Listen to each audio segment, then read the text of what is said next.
અંદાજે દર મહિને 2500 થી વધુની ઓપીડી રહેતી હોય છે. તે ઓપીડીને સુચારુરૂપથી ચલાવવા માટે ડોક્ટરની સાથે નર્સિંગ સ્ટાફ પણ તેટલી જ કામગીરી કરતો હોય છે. પરંતુ છેલ્લા કેટલાય સમયથી એનએસએસના સોમાણી દંપતી અને દીપ્તિબેન દ્વારા નર્સિંગ સ્ટાફને ખૂબ જ હેરાનગતિ કરવામાં આવી રહી છે. આસિસ્ટન્ટ નર્સિંગ સ્ટાફના 3 અધિકારી નીતાબેન સોમાણી, દર્શનભાઈ સોમાણી, દીપ્તિબેન દ્વારા ભાવનગરની સિવિલના દરેક વોર્ડમાં નર્સિંગ સ્ટાફના નિયમો વિરુદ્ધ ડ્યુટી કરવામાં આવે છે.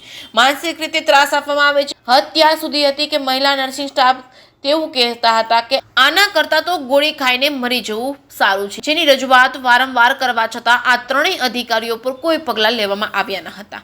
વધુ હોબાળો થતા regional duty director doctor Haresh વાળા અને તેમની ટીમ સ્ટાફના નિવેદનો લેવા આવ્યા હતા. લગભગ 200 થી વધુ અરજીઓ ડોક્ટર વાળાને નર્સિંગ સ્ટાફ દ્વારા આપવામાં આવી હતી. સાથે જ સ્ટાફને અંગત રીતે અધિકારીઓને માનસિક ત્રાસ આપ્યો તેમને પણ સાંભળવામાં આવ્યા હતા. બીજી બાજુ સુપ્રિન્ટેન્ડન્ટ ઓફિસમાં એચઓડી ડોક્ટર્સને બોલાવવામાં આવ્યા હતા, તેમના અભિપ્રાયો લેવામાં આવ્યા હતા. એક બાજુ ગુજરાત સરકાર સ્ત્રી સશક્તિકરણની મોટી વાતો કરે છે તો બીજી બાજુ 450 જેટલા નર્સિંગ સ્ટાફ ઉપર માનસિક ત્રાસ અધિકારીઓ દ્વારા આપવામાં આવી રહ્યો છે, જેની સરકારે ગાંધીનગરમાં કોઈ નોંધ નથી લેવાતી. જે કેસની ગુજરાતી સાથે હિરેન ભાયાણી, ભાવનગર.